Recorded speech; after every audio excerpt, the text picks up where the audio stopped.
Thank you, Michael. It's always so great to come back to read and to Portland, and I just feel so lucky I went to school here because none of the molecules in the mountains all started here. And so I'm going to tell you a lot of my stories, and hopefully we can have a discussion.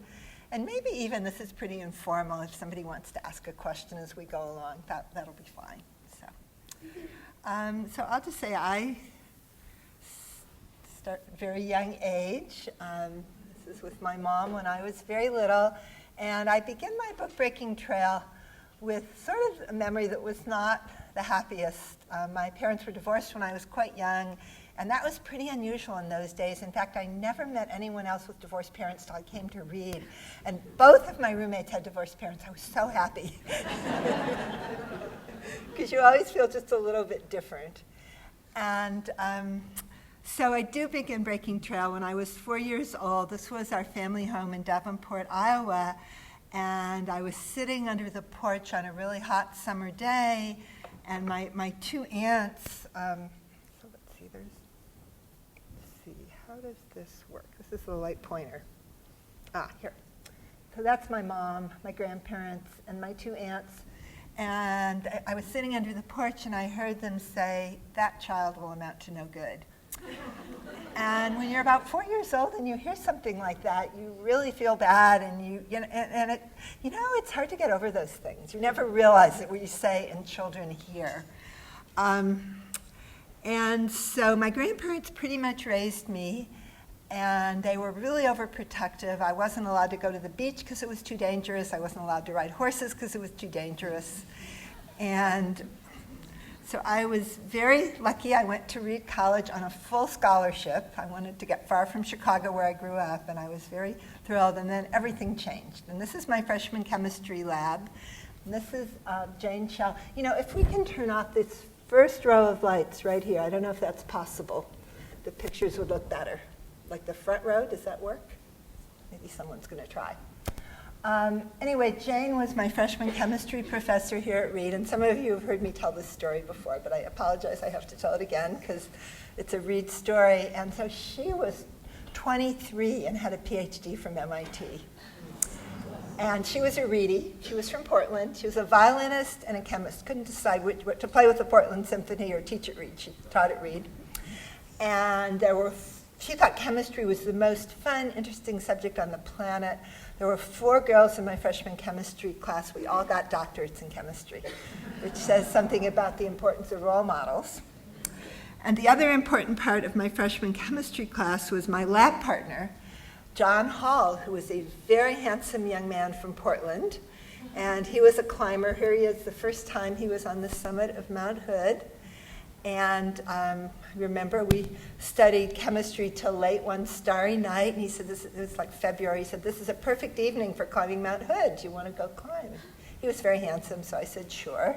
And we drove to Timberline Lodge. And I remember it was nice and warm in the lodge. And at the bar, they said, "Don't you want to stay?" And I thought, yeah, staying at the bar is a really good idea. But John thought we should climb the mountain. So we went out into the cold, and he put this big pack on my back. And I was from Chicago, and I'd never done anything very strenuous. And we started out of the parking lot, and I started gasping for air. And he said he really doubted I would make it out of the parking lot. But he was very handsome, and I was very determined. So we kept going, and we got high on the slopes of Mount Adams it was the most beautiful place I'd ever been. And so I really fell in love with chemistry, with John, with climbing, and had 4 wonderful years of climbing and chemistry at Reed. And for my senior thesis, I was like preordained. I was 1966, so in 1936, somebody fell into a fumarole on Mount Hood and died near the summit.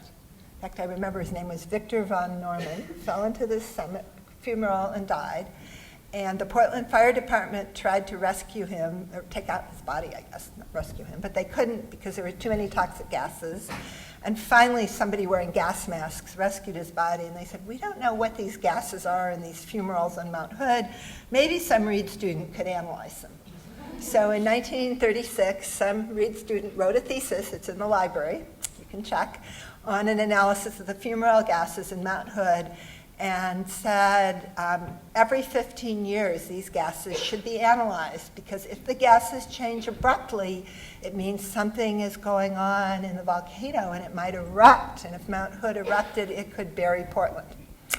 So that was 36, and then Fred Ayres came to, a very famous climber, came to the chemistry department at Reed, and he had a student in 1951 who analyzed the fumarole gases. So I was 66. What did my thesis have to be? It was perfect. So I, with Fred, climbed the mountain, and there you can see me collecting gases and analyzing them. And it looked like the gases were changing. So in my thesis, I made a prediction that the Pacific Northwest volcanoes were going to erupt with devastating violence in the near future. So Marshall Cronin, who many of you know, the organic chemistry professor we all had at 8 a.m. in the morning, do you remember? And his dog would sleep in front, and we all envied the dog who could sleep. Anyway, Marshall wrote me after St. Helens went off and said that my thesis made him realize there was a danger from the Pacific North volcano. And what I was, and he was incredibly impressed. And impressing Marsh, if you know him, is a big deal. But what I didn't tell him is that near future in geologic time is maybe 1 million years. So it was a lucky guess. So as part of my thesis, I went down to Mexico and with John Hall and other friends climbed the volcanoes down there, Orizaba, Popocatépetl, Ixtaccíhuatl, and collected gases. And then later, John and I went to Peru and collected gases from El Misti with our friend Dick Burney, who was the head of the geology department at Dartmouth later. Anyway, so we were all collecting gases. You can see what a proper young woman, so you can't turn off those front lights, is that? Can you turn off all the lights? What do people think? Do you want to see the pictures better? Why don't we do it? How's that? Okay, good. Right, I just wanted you to see what a fashionable woman climber wore in the 60s.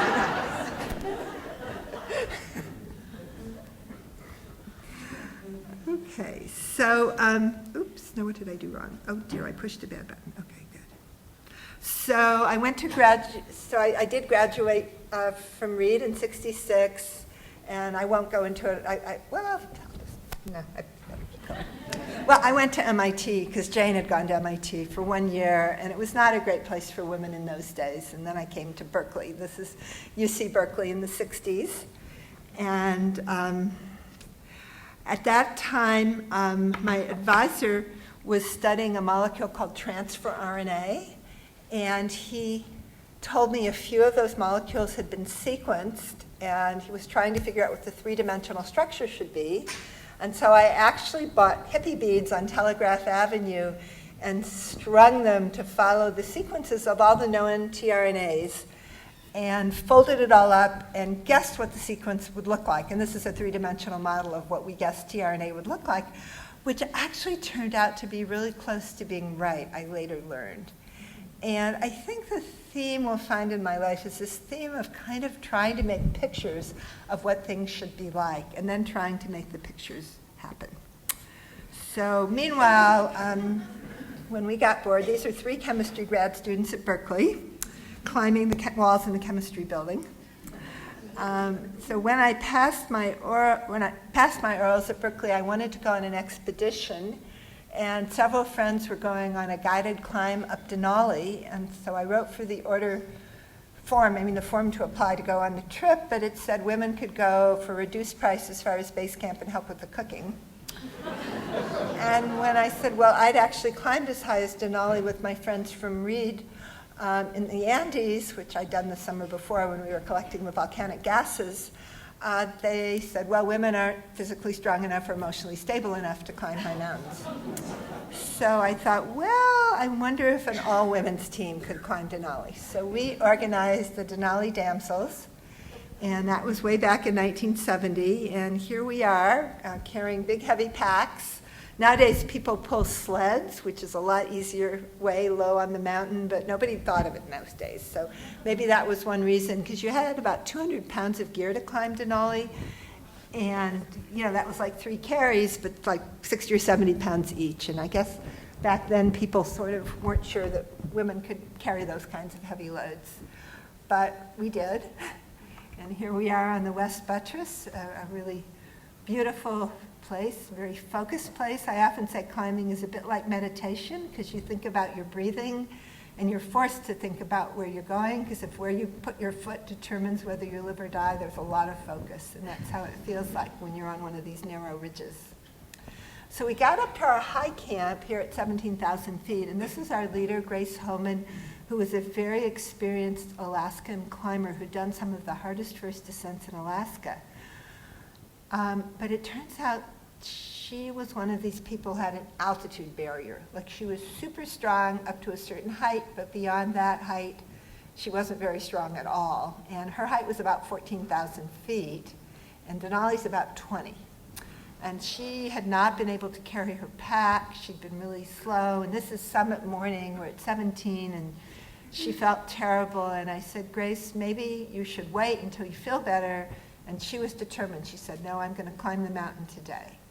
So at that point, I was the deputy leader. I was 25. I had organized the trip, but she was nearly twice my age and the leader with authority. So there was nothing to be done. We headed up, and we reached the summit. So this is the first time a team of women climbed Denali, and it was really a big deal for us because we didn't really know if we could. Everybody said women can't do this, and we discovered we could climb Denali. So we were happy, but not so happy, because Grace was sort of slumped down in the snow, not eating or drinking, and it was kind of late in the day, and we saw big storm clouds, like a storm was coming in. And we sort of helped her a little ways, and then she collapsed unconscious. And then I became the expedition leader. So that was like a critical moment. Here I was, 25, with an unconscious person, 4 other people, a storm coming in just below the summit of Denali. And we have these critical moments in our life, and at the time, I was super not happy, but it makes you really find out what you can do. So we put Grace in a, we put her in a sleeping bag with a pack frame, and we wound an old gold line rope around her and made a sort of a sled, and we dragged and hauled her down the mountain. So you can see there's the summit of Denali where she collapsed, and then we lowered and hauled her all the way to here. And then it was pretty dark, and 2 of us stayed with her, and the others went down to Denali Pass, hoping there might be a tent there. And so I remember always sitting up there watching the storm clouds with this unconscious person thinking, what do we do if the storm comes in? Do we stay with her? Do we leave? Both highly unsatisfactory alternatives. So as luck would have it, the storm held off, and she was a little better, and we managed to get her down. So by the time the storm hit, she was more like at 15,000 feet and walking. We got down to 14,000, and this big 5-day blizzard. We were in this tent. You can see like the snow blowing on the snowshoe, That's like ice stuck. That's a snowshoe, and that's all the ice stuck to the snowshoe from the wind. And we had to go out like every few hours, night and day, to shovel off snow so the tent wouldn't collapse. But I remember doing that and being in that tent thinking, my aunts were wrong about me.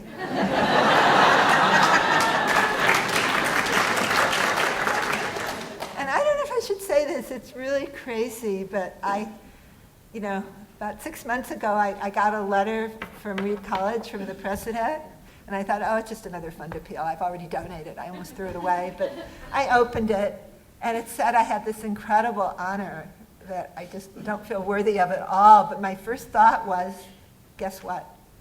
My aunts were wrong about me.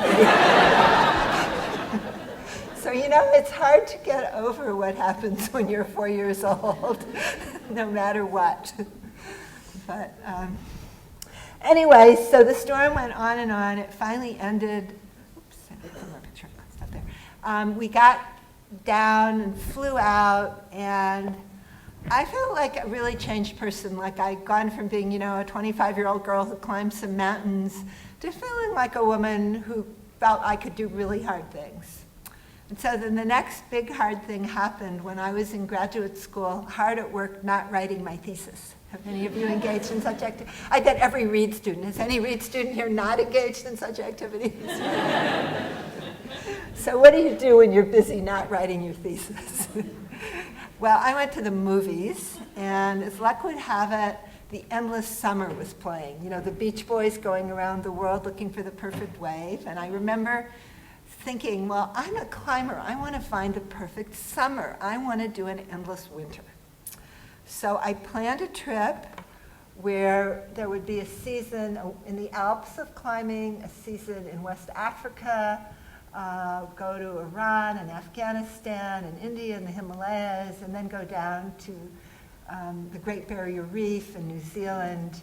And I called it the Endless Winter, and I thought that'll take about 15 months, and then I'll go back and spend the rest of my life happily in a chemistry lab, because I will have done all the adventures I want to do. So I didn't actually know anyone to go with. I was earning like $212 a month as a graduate student, which was my total resources in the world.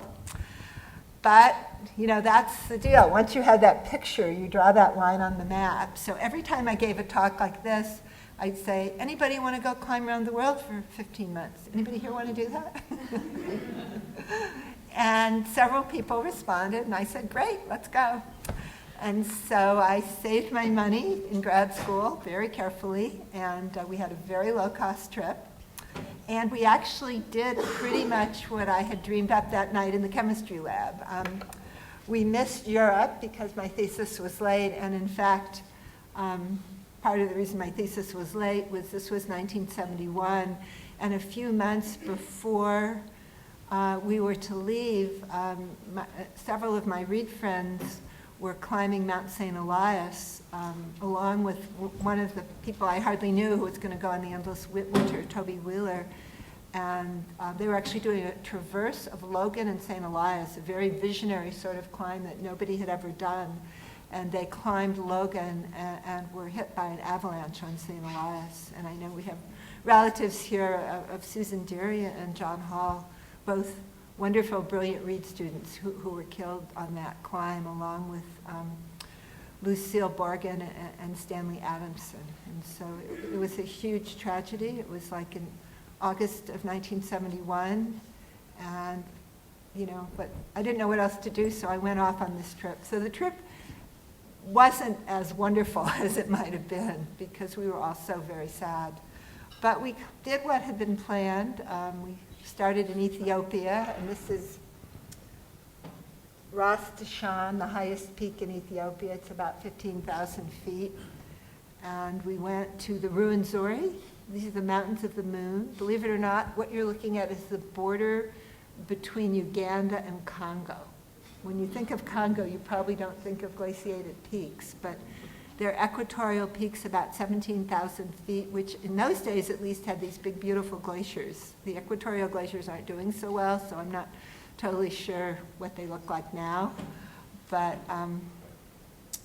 when I had told my PhD advisor that when I got my doctorate, I was going to first do this 15-month round-the-world climbing trip, he said, well, I think that'll be really bad for your scientific career.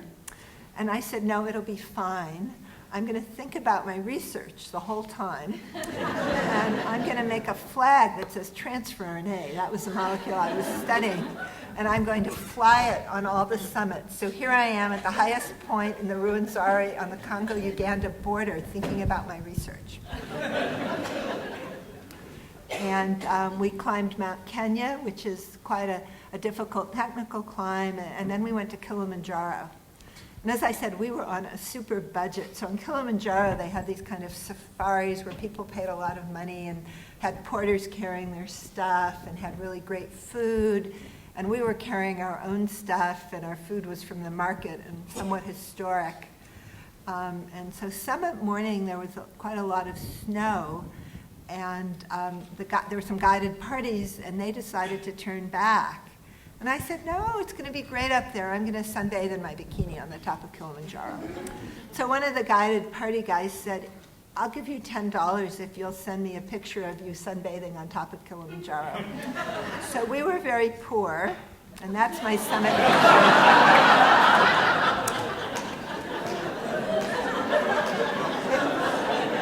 It was a very quick picture, and it was cold up there, but he did give us the $10. So we went on to Iran, where we climbed Demavind, and actually my book Annapurna has been translated into Farsi, and I've recently been invited to go climb Demavind again with some Iranian climbers, which would be an interesting thing to do. In Kashmir, we met up with the Jammu and Kashmiri Mountaineering and Hiking Club, and the peak in the background, Tulian, they tried many times and not succeeded, but they tended to get up in the morning and make chapatis and start climbing about 10 when the snow is soft. And we taught them, like on Mount Hood, you go at 3 in the morning, right? So we kind of got them, I'd cook breakfast in the dark, and then we'd start about 3 in the morning. And so we did that first descent with them, and we did about 6 first descents in the Himalayas then. That was in 1972. So suddenly, I think, I was about 27 then, and I was suddenly organizing and leading Himalayan first descents. So this was a big change. And the thing it turned out I was best at was breaking trail.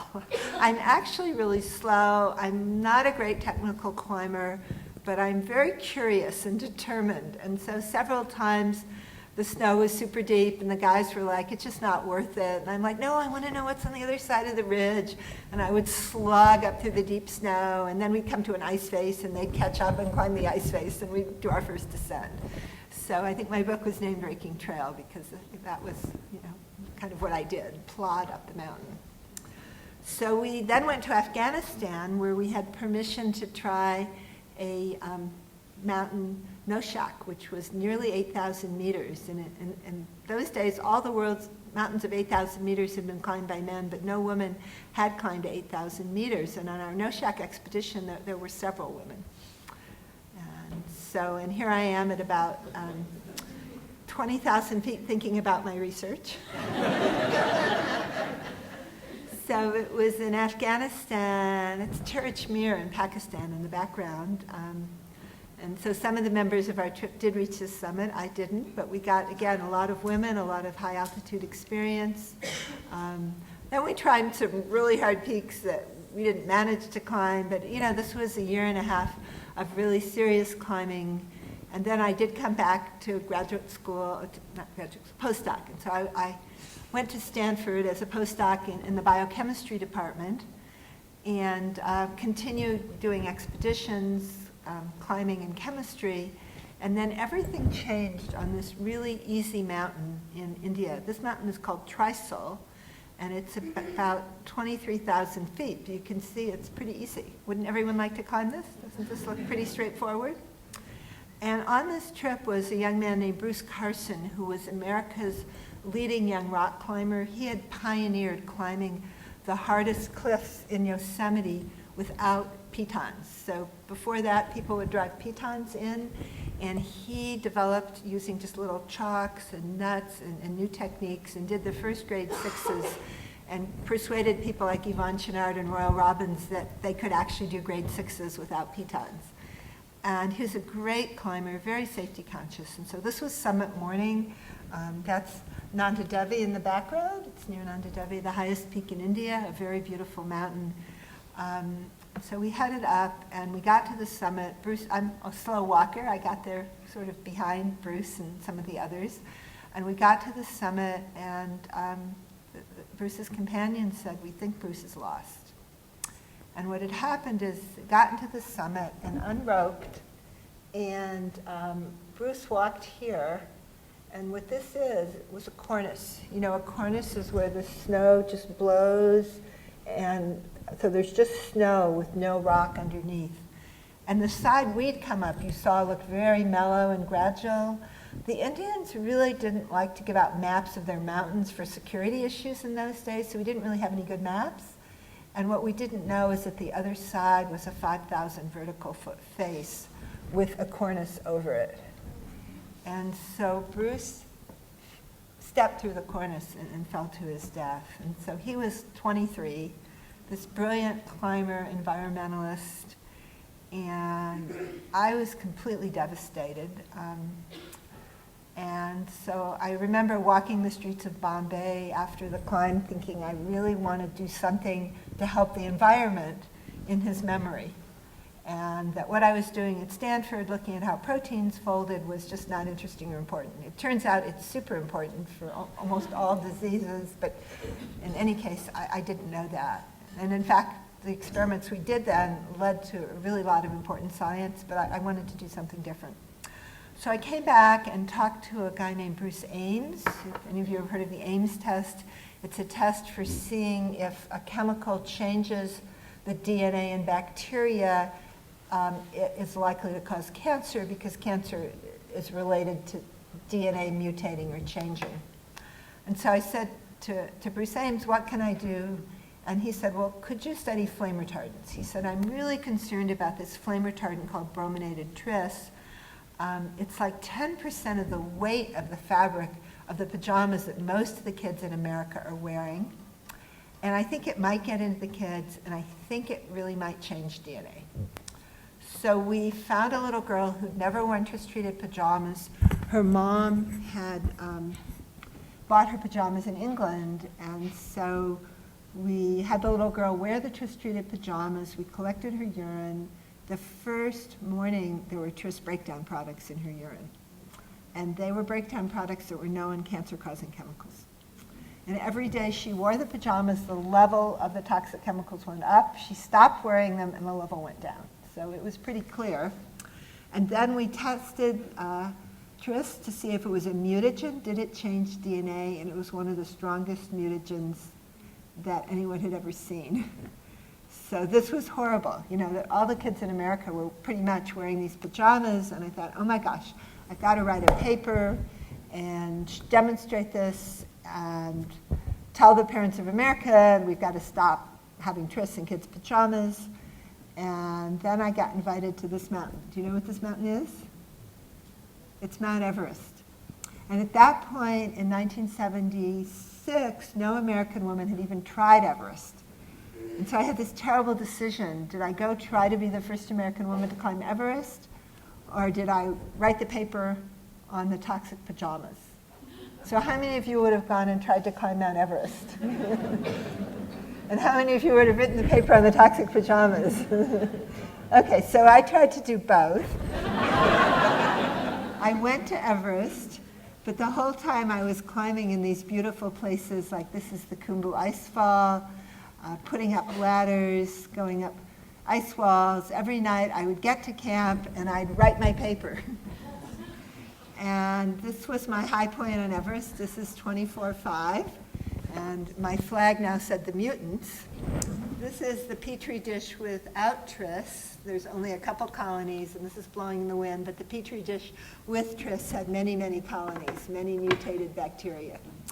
And so I then sent my paper by mail runner back to Berkeley, well, back to Kathmandu, and then it went to Berkeley. And we did reach the summit of Everest. I didn't, but this is Chris Chandler on top. We were the second American expedition to climb Everest. So the first was in 1963, and this was 1976. So it wasn't climbed so often in those days. And that was October of 1976, and 3 months later, our paper was a lead article in Science. And I include the paper because the subtitle is really a lot of explaining what we do now. It says the main flame retardant in children's pajamas is a mutagen and should not be used. And for those of you who do science, at the end of all science papers, there's always the same recommendation. And what is it? More research. And do people do 2 studies and then write a lead article in Science saying the main flame retardants in children's pajamas should not be used? You know, that's a very bold statement for scientists to make. But it was a really important statement because it was important for someone to take a stand so that the kids' pajamas wouldn't need flame retardants anymore. And at the Green Science Policy Institute, that is our goal, is to work with scientists to take their research and make strong statements so that policies can be changed and we can all be healthier. So anyway, that was January 1977, our science article. In April 1977, tris was banned. And that's how it should be. Scientists learn things and regulators react, but it's not so easy. And when brominated tris was banned, what's the replacement? Chlorinated tris.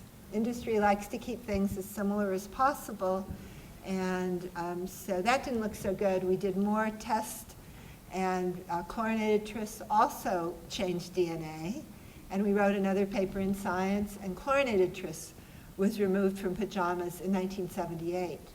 However, it was used many other places, and we'll hear more later. Let me just ask, does anyone have a couch you bought between 2006 and 2012? Not too many people. So you have about an 80% chance of having a pound or two of chlorinated tris in your couch, the same chemical that was in the baby pajamas. Now, did anybody buy their couch between about 1975 and 2005? Not so many, a few. So you have a worse chemical in your couch. One of the worst chemicals ever made. There are only 22 chemicals that have been globally banned in 150 countries, and one of them is the chemical that was used in all the couches till it was replaced by chlorinated tris. But we will learn more about that later. We're back in the 70s, and on the way back from Everest, I thought, you know, all the world's 8,000 meter peaks have been climbed by men, but not a single woman has climbed to 8,000 meters. It's time to give women a chance. And so I thought, I'm going to apply for a permit for an easy, safe 8,000 meter peak, right? We always say climbers tend to be acute optimists. So I thought Annapurna, this is Annapurna. I thought that's a great peak. It was the first 8,000 meter peak ever climbed. Maurice Herzog climbed it in 1950. Maybe some of you read his book Annapurna. It was a huge bestseller in the 50s and a remarkable story about how the French expedition found the mountain. Nobody had ever even found it before. They found it, they climbed it.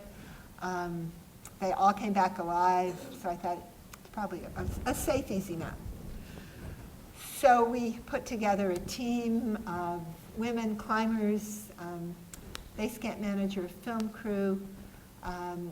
So unfortunately, back in the 70s, there wasn't so much history on Annapurna. So does anyone know which?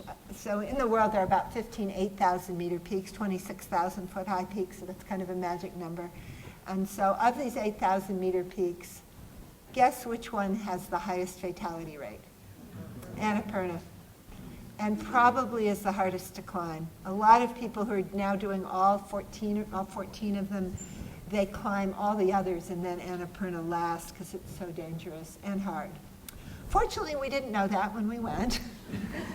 So this is our team, and we all are still friends. We got together in October. We get together every few years, and when we get together, we feel like we're back on the glacier.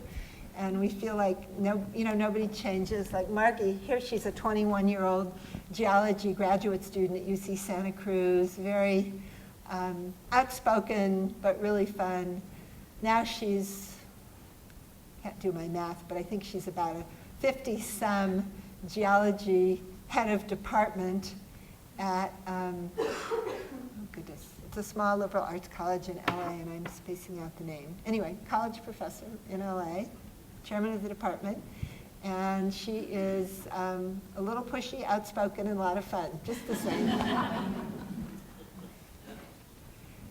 So I'll just put in a few pictures. Annapurna is like this incredibly beautiful mountain, but it's steep, really hard ice climbing, huge storms. The reason it has such a high fatality rate is it has the highest precipitation of any of the 8,000 meter peaks, which means huge avalanches.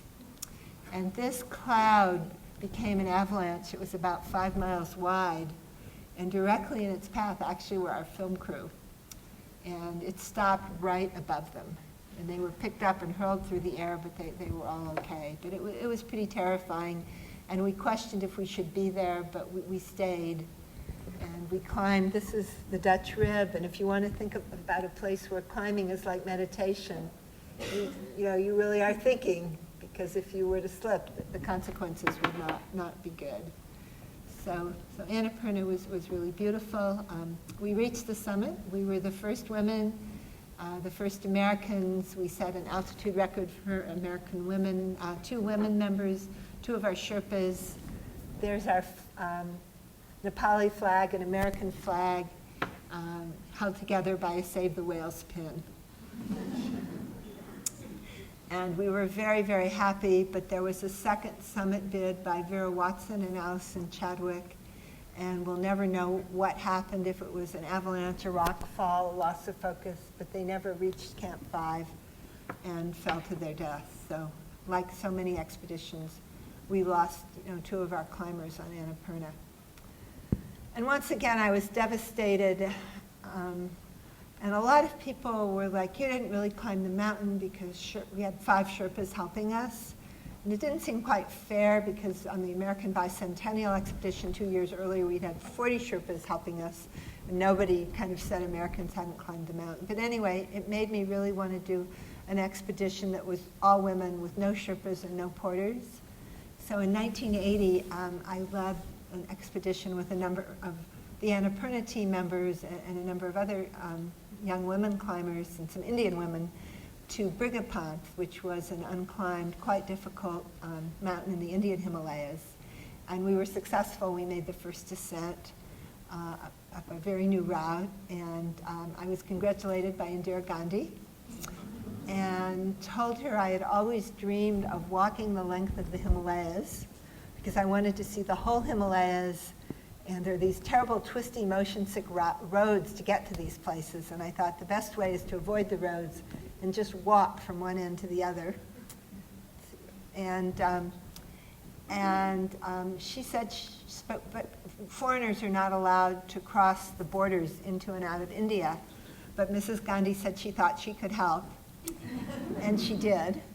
And so we got permission to walk across Bhutan, Sikkim, Nepal, and India, which was about a 10-month walk, and indeed my companion Hugh Swift walked across Pakistan for 2 more months. So, and that's kind of what I learned in my life, is once you drew this line on the map, that you can do these things, even if they seem impossible.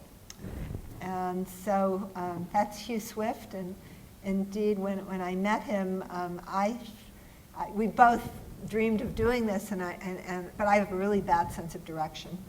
So he had just written a guidebook to the Himalayas and the Karakoram, and he said he had a good sense of direction, and he could figure out how to get across. And I said, okay, I'll do the politics, you find the way, and we did. And so we walked, up and down, up a ridge, down to a valley. Hugh, who kept track of things, calculated that we went up and down an average of 3,000 feet a day for 10 months. So it was a very, very hilly walk. And our high point was in the Tasilapsha Pass, which is 19,000 feet in Nepal. And then we would just drop down to sea level and go up to 15 and down to sea level, because the rivers run north and south, cutting through the Himalayas from China to India, and we were going from east to west. So in Bhutan, we arrived on the day of their annual big archery festival, and people were so excited. Then we came at the day of the big mask dance festival, and most of the places we'd been, they'd never seen a Westerner before, and they just thought we were visitors from the gods. They were so hospitable. So it was an amazing year of festivals and Himalayan hospitality. To fund this, we had trekking groups who would meet us and bring us supplies and walk with us for a few days or a few weeks. So it was a big organizational thing. We bought all our consumer products for a year and packed them up and had the trekking groups bring them to us, or all different strategies, because you can't really buy toothpaste or toilet paper or any of these things that you might like in the Himalayas. when we entered, we had one day in Gangtok, Sikkim, and it was the day the Dalai Lama was there giving a talk in English. It was just amazing. And he gave a talk on the increased happiness and decreased suffering of all sentient beings. And I thought, isn't it sad that this wonderful leader didn't have the opportunity, to lead his people? We entered Nepal on the Day of the Dog, when dogs were given marigold wreaths and little tikas on their foreheads and fed special treats. And the whole way across the Himalayas, we saw these beautiful Himalayan women hard at work. So I took pictures of them. And they were doing most of the work. It was quite amazing. So this is Namaste, I respect the spirit in you. And we finished the walk, and I thought, this is what I really wanted to do this walk again. And had hoped to do it like when my daughter started college, but it didn't happen. Anyway, so from coming back from that, I wanted to share all those festivals with my friends back in Berkeley. So way back when I got back from the walk, which was like 1982, I started the Berkeley Himalayan Fair, which is a huge Himalayan festival that happens every year in Berkeley. I don't know, has anybody here ever been to it? A couple people, but it will be on the 16th and 17th. That's right, Diana comes every year, wherever Diana is, and volunteers. She comes from Portland and helps us. So if anybody wants to come to the Himalayan Fair, and actually outside there's sign-up sheets for our newsletter. I send out newsletters 4 times a year about Himalayan things and adventures, and then every month about toxics. But anyway, if you sign up on the newsletter list or put a card in my basket out there, you'll find out when the Himalayan Fair was. So I've told you already, the 16th and 17th of May. So when you leave, please sign up if you'd like to stay in touch. So my life's best and greatest adventure, I think, was my daughter Annalise. And when she was a baby, her dad and I were worried that maybe she wouldn't like hiking. And of course, she doesn't really like hiking. But when she was 3 to 6 months old, we thought, well, this is our last really summer. She can't say too much. What are we going to do? And we thought about the Trans-Siberian Railway, but that seemed a little boring. And anyway, we decided we would carry her across the Alps from Yugoslavia to France. And through all these really cute alpine meadows. And there she is in her Gore-Tex baby suit. We actually went to Patagonia. This was the first Gore-Tex baby suit ever made and the first baby carrier pack ever made. And it was all made specially for Annalise. So anyway, so we did carry her across the Alps, and she couldn't complain much. But so she's grown up now, and indeed wants to help the world be a better place, so she doesn't like camping. So here she is on her gap year, helping teach English in Guatemala, and she ended up, I really wanted her to come to read. It was really hard, but she said, I don't want to follow your footsteps, Mom. So anyway, she went to Stanford and studied environmental engineering and political science. And don't tell her that that might be similar to what I do, or I'll get in big trouble. So she does water and sanitation in developing countries and ends up living in the slums of Nairobi and places like that, which I think seem terrifying, but she still doesn't like camping, but she likes walking.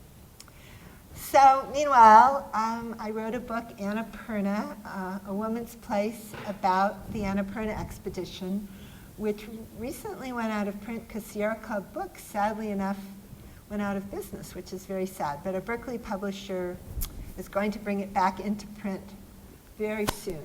So if you haven't read Annapurna, it will come back into print. And the person who was the inspiration for me to write Annapurna and write my other book, Breaking Trail, was another Reedy. And that was Lurie Smith Miller, who graduated from Reed in 1947. So is there anybody here who knew Lurie? She's from Alaska? You did? Oh, great. Were you in her class? Or? No. But you know who she is. Anyway, so Lurie, I have time, I'll tell you a little more. So when I wrote Annapurna, I wrote a first draft. And the publishers said, you can't write. We want to have the person who wrote alive write Annapurna. You remember that was that dramatic story about the Chilean But you know, it didn't seem right for him to write Annapurna. And I just happened to meet Laurie because she'd gone to read, and I so admired her book, On Top of the World, 5 Women Explorers in Tibet. And so I looked her up through the Reed connection, and I told her, what should I do? And indeed, my publisher said, you know, you have to give back your advance, which had already been spent, or if you want, whatever his name is, Piers Paul, to write Annapurna, will give you $100,000. So this was a difficult decision for a poor student, but anyway, so Laurie encouraged me, and Sierra Club Books actually bought Annapurna, and I became good friends with Laurie. And her book, On Top of the World, 5 Women Explorers in Tibet, which tells the amazing story of 5 women who were in the confines of Victorian society and broke loose and had incredible adventures. Like this is Fanny Bullock Workman doing a first descent in Pakistan with the newspaper saying votes for women, back when women didn't have votes. Anyway, Laurie's book, which was Seattle Mountaineers, also was out of print, but it's just come back into print. So I brought some copies along. If anybody wants one, they're for sale here, and you can get them from Seattle Mountaineers or Amazon, the usual places. Anyway, so just put in a picture of Laurie, who is no longer alive, but was just a wonderful role model and another example of a Reedy who just made such a difference to me in encouraging me to write Annapurna, which took me a year to write. And then she said, well, why don't you write the story of your life? And that took 20 years, and I wasn't so thankful to Laurie during some of those years, I have to say. But it did get written. It was a really difficult book because it was like trying to understand my family and how my childhood had led to all the things that I had done. And I didn't totally figure it out, but it was, you know, like a 20-year therapy project. So anybody who reads Breaking Trail will know more about me than I knew when I started writing the book. But when I ended writing it, it was like 2006, and my daughter was going to start college, and my mom, who had been taking care of it, just died, and I hadn't done chemistry since 1980. I had actually quit chemistry to walk across the Himalayas, and then did adventure travel, and then fell in love, and raised Annalise, and so I had not done science for 26 years.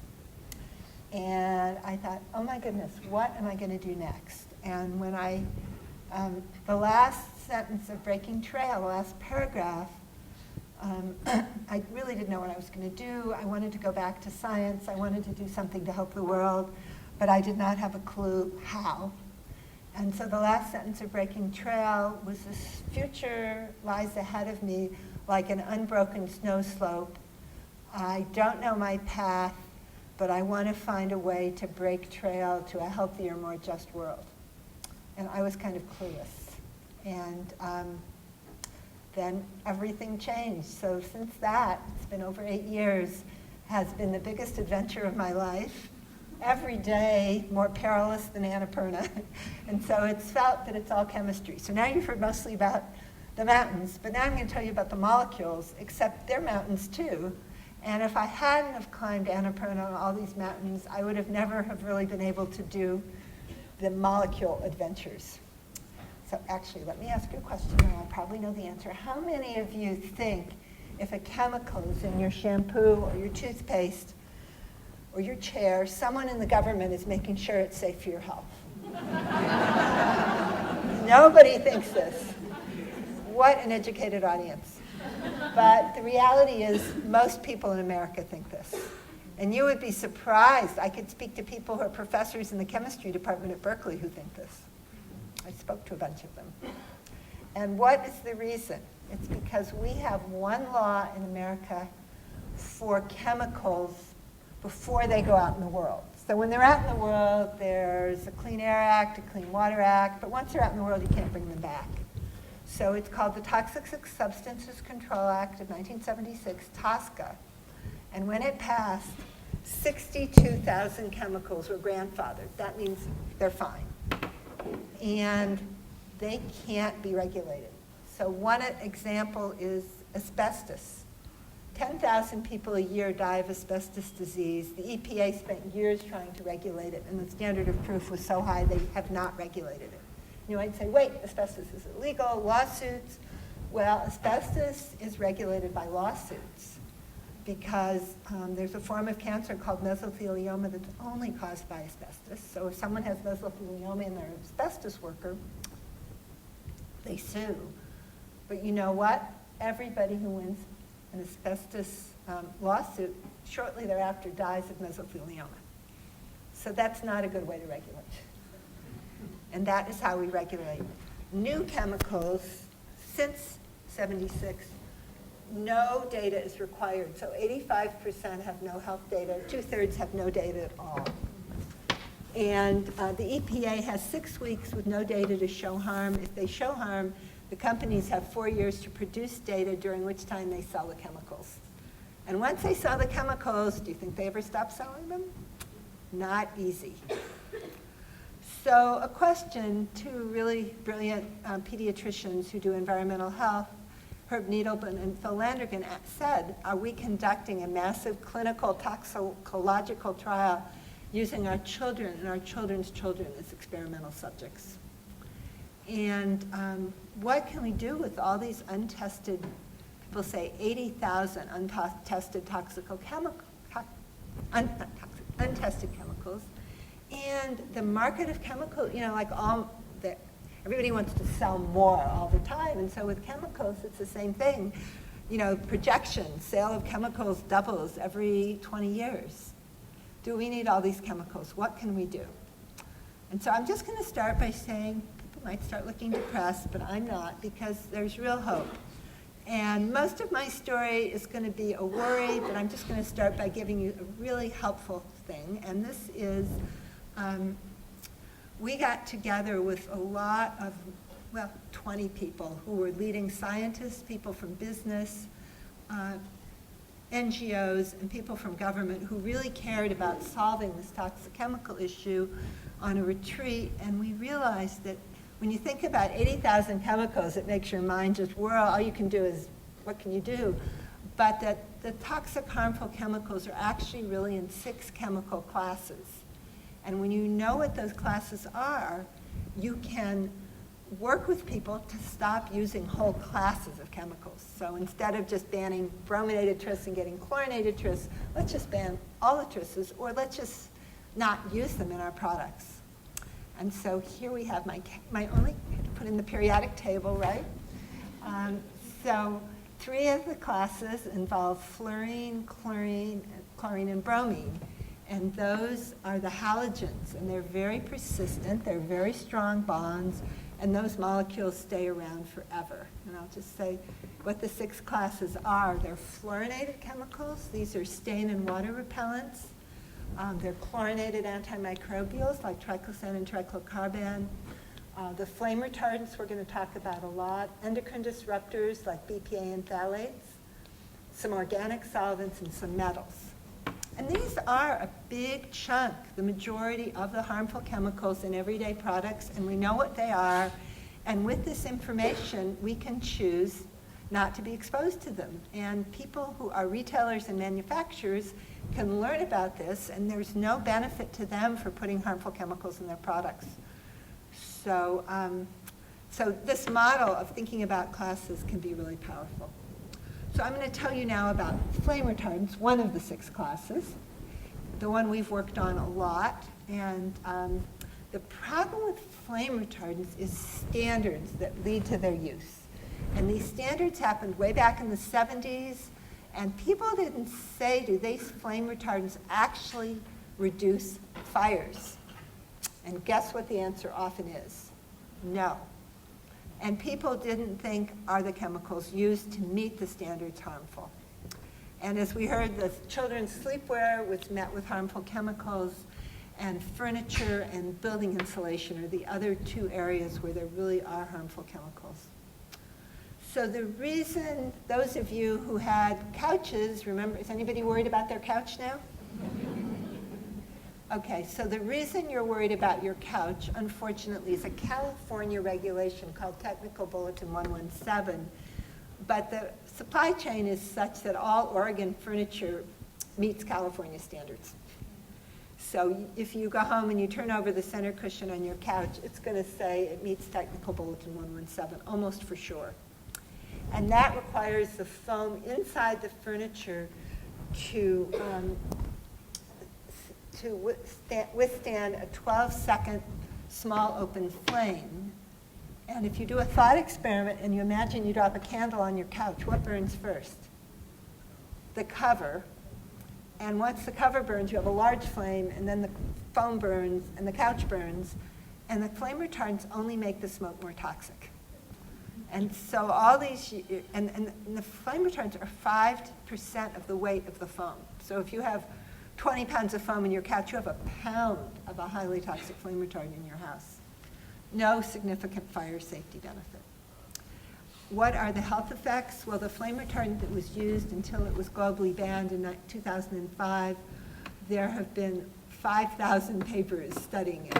It's hugely studied, and there are long-term effects. So they're relating to endocrine disruption, thyroid problems, neurodevelopmental, reproductive problems, immune problems, and cancer. And in humans, unfortunately, because so many people were exposed for so long, when women have higher levels during pregnancy, they take longer to get pregnant. Their thyroid hormones are altered during critical windows of brain development, so their children have lower IQ, poorer coordination, impaired attention, and the children can have lower birth weight. It was estimated the average California child, and probably, unfortunately, the average Oregon child has lost 4 to 5 IQ points because of the flame retardants that are in about 98% of Americans now. And when you have them in a couch, they're continually coming out, going from an area of high concentration to low concentration in dust. People get the dust on their hands, they eat a sandwich, and they ingest the flame retardant. Toddlers crawl in the dust, put their hands in their mouths. Cats have 10 to 100 times the level of humans. Why would that be? Grooming behavior, licking their fur. There are studies now that toddlers have 3 times the flame retardant levels, and recently at least one that showed 5 times the level because they get the mother's level at birth, more from breast milk, which tends to be fat-loving, and then finally from dust. And the flame retardants end up going into water and air and soil and building up the food chain. So top of the food chain predators have it. Most of the really toxic flame retardant was used in North America, about 98%, but you find it in polar bears, Tasmanian devils. The highest level in the world are marine mammals off the Pacific. And just to say, that is my couch. After we discovered my dust level for that flame retardant was 97 parts per million. But a hopeful thing is 3 years after I got rid of my couch, my dust level was down to 3 parts per million. So by getting rid of toxic furniture and replacing it with safer furniture, one can reduce dust level and body level. And indeed, I was measured, and my body level was pretty low after 3 years after I got rid of my couch. So as I said, there's no significant difference in fire safety between a couch that meets that standard and a couch that doesn't. So we decided, I wrote an op-ed in the New York Times about this in 2006 when I started doing this, and I thought, well, this is going to be solved in 3 months, just like it was in the 70s. And somebody said, let's write a bill. And so we wrote a bill with State Senator Mark Leno, and we had support from firefighters who don't like to be exposed to the toxic gases from flame retardants, the furniture makers, the fabric, foam, all the industries that use the flame retardants didn't want to use them. Doctors supported us, everybody supported us. However, guess who didn't support us? And we actually had legislation to change the standard to increase fire safety with no flame retardants. Right, a deadly mistake. This is part of a $7 million advertising campaign in 1 week when we looked like we were going to pass a law. And it was Californians for Fire Safety, who are the 3 manufacturers of flame retardants, Albemarle, Chemtura, and Israel Chemicals Limited. The bromine comes from the Dead Sea. So it's a very profitable business. The bromine comes from the sea. It's almost free. They get laws passed that require flame retardants. Super profitable. So things, and just to say, we had 4 bills over 6 years, and we had these incredible hearings where there'd be like 30 people wanting to change to a standard with more fire safety without flame retardants, parents, scientists, everyone. And on the other side, there'd be 3 lobbyists from the flame retardant industry. And there'd be a committee of the California Senate, and 8 out of 9 people would vote for the 3 lobbyists, who were not even Californians, who admit they were being paid by the producers. Why would that happen? Does it sound corrupt? So I kept trying to get somebody to cover the story, and finally the Chicago Tribune sent a photographer and a reporter to one of these crazy hearings, and they ended up writing 20 front-page stories.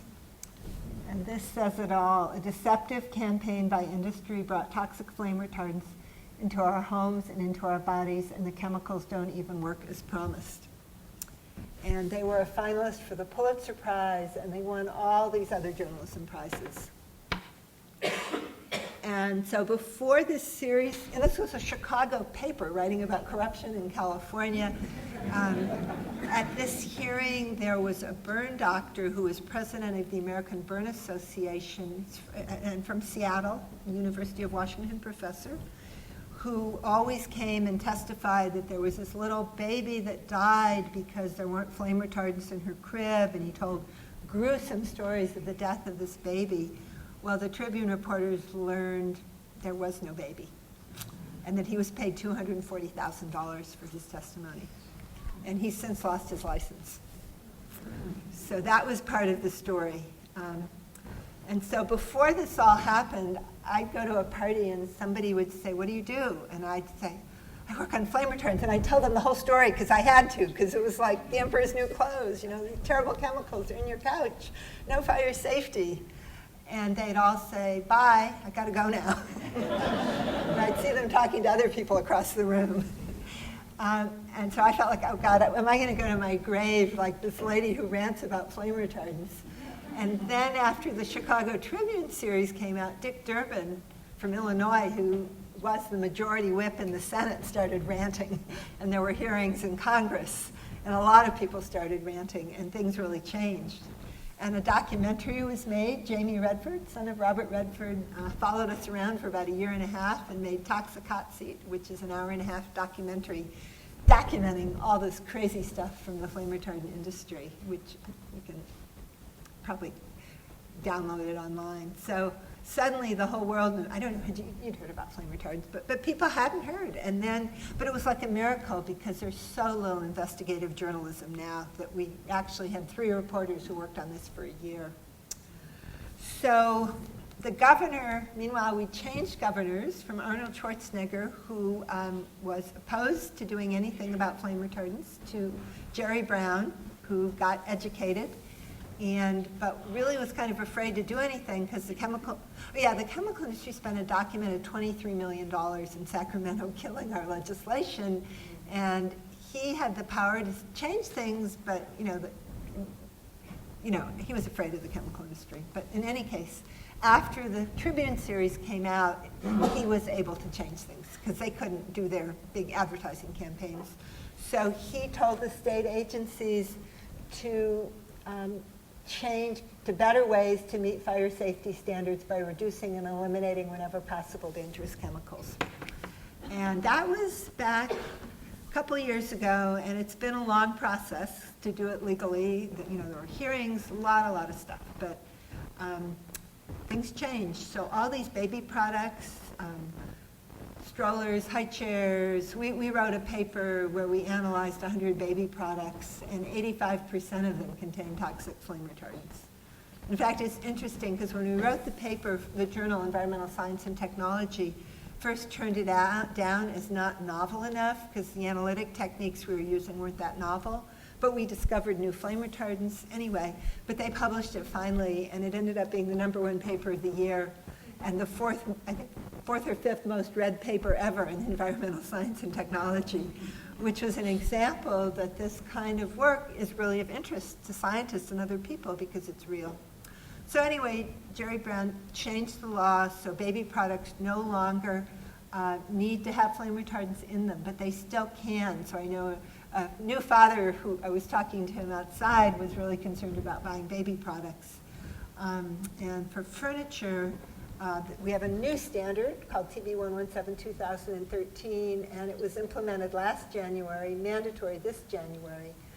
Flame retardants aren't needed, but they still can be used. There's also now a labeling law where all furniture made starting January 1st will have a label on it saying whether or not it has flame retardants. But just to explain, in case you're worried about can you get a new couch, we're still in the messy transition where the old toxic furniture with flame retardants is being sold off. But the good news is the people who make furniture foam, they're making all their foam now pretty much, most of it without flame retardants. And they don't like putting them in. They still go into cars, but not in, So in a few months, I keep telling my friends, a few more months you can buy your furniture. But I think in a few more months, it's going to be good. So I'm just almost done. I'll just say our new project, which is even harder, is to make buildings energy efficient. You put polystyrene, polyurethane, and polyisocyanurate, these foam plastic insulations in the walls and beneath the slab, and they're all treated with harmful flame retardants. And it turns out, like between the slab and the soil, is there a fire hazard? No. And even inside wall cavities, the wall can't burn. It has to resist a flame flashover for 15 minutes. So by the time it reaches the flame retardant, they don't do any good, make the fire more toxic for firefighters. So we are actually now trying to change the International Building Code, and we're working with a couple great groups here in Portland, Codes Unlimited, did they make it? And Sarah Architects. I don't know if any of them made it to the lecture, but anyway, it just happens. I love working with people from Portland, so a number of Portland groups are helping, and it's a big deal to try to change the code. So we have proposals for the International Building Code. It's 2018, but it gets decided like this April that you don't need flame retardants in foam below grade. And anyone's interested, we are asking people to get involved. If you sign our mailing list, you'll hear more. So the other thing that we have done is we have had a webinar series on those 6 classes of harmful chemicals, and this is really helpful. 1,500 people listened, including people from many of the major manufacturers and retailers in the country. And like one of the huge retailers called us up and said, we had no idea we had triclosan in our personal care product line, and we're taking it out. And they could just take it out overnight. And one of the biggest retailers in the world has told us they're going to stop using the whole class of fluorinated chemicals in their whole product line, which is huge.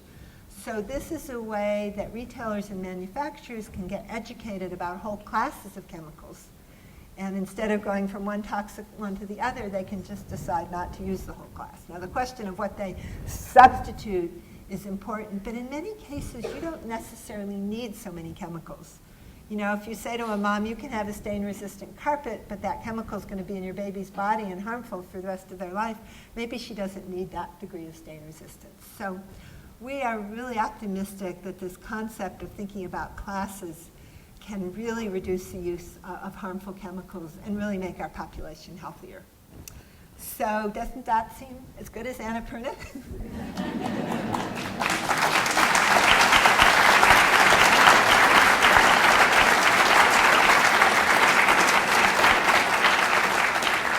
Anyway, if you want to learn more, these 6classes.org, they're 15-minute chemistry lectures where you learn about the chemistry of the classes, and based on the chemistry, you understand why you don't want them in your products. And so for me, this was like a miracle. I had 26 years off from chemistry.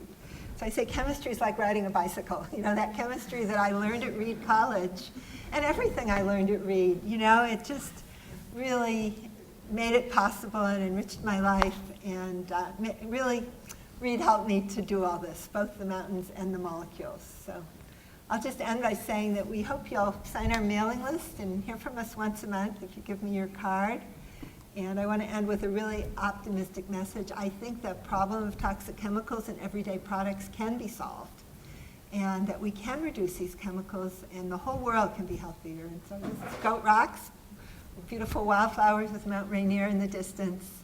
And so I want everybody not to be too depressed about the chemicals in your couch, but to realize that with chemistry, just like climbing mountains, one step at a time, slowly, we can all reach the summit of a healthier world. Thank you.